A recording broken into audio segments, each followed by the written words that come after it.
I'm in under no doubt whatsoever with the momentum of this week, with the on sale today, and with that extra bit of market and push. It almost doesn't matter what you put in the ring as far as selling tickets point of view. This thing's going to sell out, and it's become clear as day this week. This has got a shot at being the largest amount of people who've paid for wrestling ever. And I say this not knowing how many people went to watch Jim Londos wrestle in Greece. All right? I don't have a clue. It was a lot of people, granted. How much are they paying? No. I'm sure there were lads just walking in. So it felt a bit casual like that. SummerSlam 92 is like that, isn't it? Like, you know, the number for SummerSlam 92 is like 89, something like that, the shoot number. But like, they're probably wearing the old Wembley people, you know, rushing the way in and stuff like that. You know, it's hard, isn't it, when you're doing these to try and nail down what the real numbers are, aren't they, JP? But like, you're right. I mean, it's already, it's like you said, it's past Clash of the Castle. Like, Clash of the Castle, the shoot, which I didn't even know till this week, the shoot number for Clash of the Castle is 53,000. They beat that yesterday, or at least this morning. Like, you know, like, it's done a crazy JP. It's done a bigger total than WCW, TNA, and ECW, their highest ever shows combined. Like, that's where this is.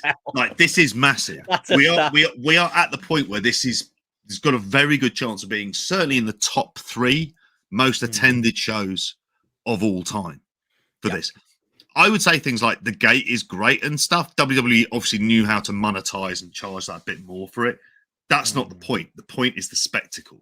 Yeah. And if you've seen it for boxing and you've seen it for things like, you know, you mentioned about Anthony Joshua fights and the like as well, and you see like the kind of atmosphere and setup, and possibly you can see it on the screen here behind me, so that, you know, they set up for a concert and everything else. The visuals, Harry Styles, mate. It isn't. It's BTS apparently. Oh, okay. Yeah, there was a choice of that. It was basically Harry Styles, Ed Sheeran, BTS. Took over the world, AP Harry Styles. He is all over. No AEW, mate.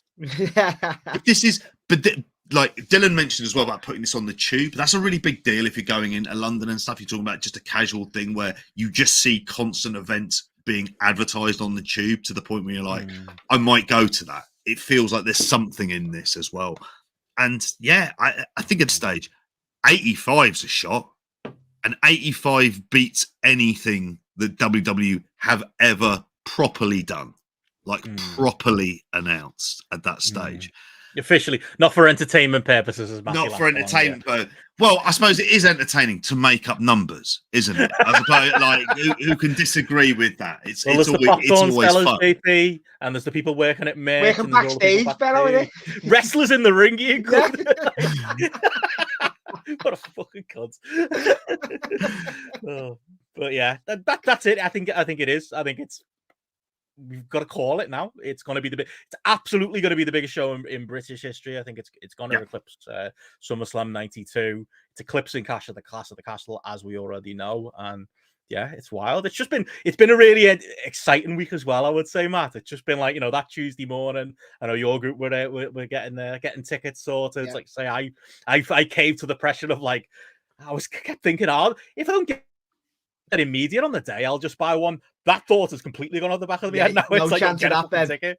So I grabbed the nosebleed ticket. I was even on that website. I think it was Connor or Martin that found it, where you can go and you can look like your view from your seat. Yeah, it's quite similar to where JP is on his background there. That's about how high up I am with my backup ticket. But I don't care. I'll be happy to be there if it can fall that way. It's been such an exciting week, Matt, and even you as a non, you know, as more of a on the WWE side of things, like, you know, I think even you've been swept up in it. Yeah, it's, as you said, Ben, it's just going to be a spectacle, isn't it? It's just going to be, you know, meeting up with everyone before or whatever we do, and just being there for the actual. And I've never been to Wembley, so I'm just made up to be an actual Wembley Stadium because I'm seeing it for that as well. And yeah, you can't deny it, even as you say, WWE fucking hardcore. You just got to tip your hat. As I agree with JP, and I said it on Spotlight, when they first announced it, Wembley Stadium, I did do a double take thinking, Wembley Arena, you mean? Yeah, that's it. Yeah. But then when I sat down and like JP then thought about it, it's like, I labelled Khan a lot of things, but I don't think he's stupid when it comes to stuff like this. He'll know what he's doing. And look at it. It's fucking home run. I literally said, I was like, it should have been Craven Cottage, JP. You know, because at least then, if you don't fill it, it still looks amazing, doesn't it? Because if they run Wembley and only do 35 or 40,000, financially that's a win, but it's not going to look great. How stupid do those conversations look now? How daft would they have been to run Craven Cottage? They would have had to upgrade. They would have had to call an audible, like, you know what, we need to be like Progress said, we need a bigger room. It literally would have gone like that. And I think learning a lesson from when they debuted in LA and most importantly, when they debuted in Canada, where they really missed a trick of running a big show at the Rogers Centre. Yeah. And you could sense that sort of real sense of annoyance that are they ever going to be at that level in Canada to be able to do this? Because the thing about this is after this, and I would advocate as well for this, is that AEW, this is the first show they do in the UK. Don't be tempted to do a fucking Dynamite tape in the Wednesday. No, they should have this. This is where you need to first see people. Yeah, and everything 100%, else JP. Is at this. Keep it special. If there's a Ring of Honor, that's technically different, but really it isn't. It's really the new home of Dark and Dark Elevation. But this next time they come around after this, they've got this to say, well, this is what we drew last time. This is where we could go. We could run another stadium. It doesn't need to be Wembley. Could maybe then look at another stadium. They can look at the Millennium if they want to look at it. If they want to look at, Old Trafford, I imagine would be difficult for this kind of stuff. But there's, the City of Manchester Stadium if they wanted to run a big stadium show. But they're putting themselves into that level of conversation. And I've said this as well. Like the effects of this is if you've got a roster as well who think, well, you want to hit the top of the stage. If you're going to try to enter contract negotiations with MJF and you're going to be headlining one of the top 3 shows in terms of paid attendance of all time with him headlining it, possibly. Like that's a hell of an, would he ever be doing that in WWE? Would they be putting him in there against Roman on day one? Or would Vince look at him and look at his height and probably think something racist and then just decide, no, he's not going to push him as much? I'd say it as well. This is important for the optics of keeping people there as well. Because we're going to talk about other bits where you look at certain news around AEW and you go, oh, well, that's not good. But this is something that kind of supersedes all of that as well. And we're waiting on the TV announcements. TV announcements is going to be massive for this. It's live, I would expect, on ITV4, live on HBO Max or Max. I think they'll get to that. And I don't know. We've had the conversation before, so we won't go over it again. I am more, not worried isn't the word, but more leaning towards, I think they will do other shows on the weekend. I don't know what. I've just got a feeling once they know this. Whether they should or shouldn't, I think they will. And I was thinking about this going, it's not ideal because you want that first look in the UK to be Wembley, but once you've sold it, and you've got to remember this Saturday show is going to be so important to them. I've just got an inkling they're going to want to take advantage that weekend. And, we can say they shouldn't, and I probably agree with it. But look at Sami Zayn in Montreal, that weekend. I know it's a different kind of situation. That weekend of Elimination Chamber, what did they do? They ran SmackDown on the Friday in Montreal. None of us remember that now because Montreal was so amazing. I'm just saying you can get away with it. If you go that way, it could be. It could be it could be like, oh, this is amazing. Wait till you see Sunday when you get to Wembley. And again, I'm not selling that. It wouldn't be my call if I'm Tony Khan. I'm just saying I can see them maybe going in that route. So yeah, maybe we should be braced for further announcements. But it's just, like I say, you can't undersell what a momentous thing it is, JP. I feel like the other victory lap we should run again is we're doing this without the need to create a new British Bulldog. We're doing this without the need to announce Goldberg or something. Someone's going to come though, Benno. Maybe if they get to 80 or something and they're wanting to get that extra 10, maybe that becomes a conversation. But I don't think it's as important as certain people who maybe aren't from here understood, because I think what you've been right about from the start, JP, is the event side of this. The fact that it's not just going to be us hardcore wrestling fans, as proven by the sales today, which weren't pre-sales, they were just general sale. There's going to be Walk Up, there's going to be people around the London area, like with Mega Slam and whatever else. You just see the advertisement wrestling, find out you can get a family ticket for, each ticket's like 20 something quid, isn't it? That's genius, by the way, that they've done that. There's gonna be that type of fan attending as well, and you've been on that from the start, and I think that's absolutely true too. Like we're starved in some ways for big wrestling stuff, and there's a reason why you know, an American product like this is what it takes for all of us to come out, because we want to see that thing we saw on the telly. We want to go to we're always on the outside looking in when it comes to, like, you know, big wrestling shows, and we want our own thing. We want to be part of it. That's why there was such a clamor for them WWE to come back after SummerSlam. That's why Clash of the Castle was pretty good last year, but it still didn't feel quite right. That's what, you know, Money in the Bank this year, 20,000 people. Like, I can't believe that. I honestly can't believe what they did. Madness. It's not even a fundamental misunderstanding of what we want, isn't it, JP? Which is an event, and it's something meaningful that people just want to go and say they were part of, and is going to appeal to even more than just hardcore fans. Yeah, a proper event with all the proper stars that the Americans get, if we're going to put it into that parlance. That's really what it is. What we don't want to have is somebody who we know isn't as good being pushed as that being the case. And the thing about Clash of the Castle is it's a kind of manufactured event, because it was you know, they sold a site fee, because that's what they're looking to do, is to monetize it.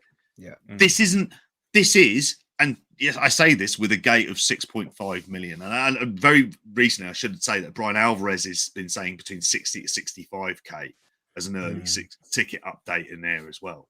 But this is the kind of like show where it's about the spectacle. It's about the event. And for a lot of wrestling fans, it's about saying that I was there, which in a post-COVID world, people are much more intent to go, do you know what? You only live once. Going to go to this stuff. 100%. This is what we're going to do. I'm a tight-fisted bastard.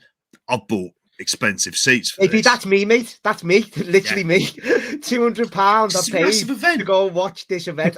The more it sinks in, the more I can't believe it, fellow. But it's like, fuck it. It's going to be great with the lads, with yourselves. Yeah. It's going to be great. That's what it's about. That's what it's about. Love it.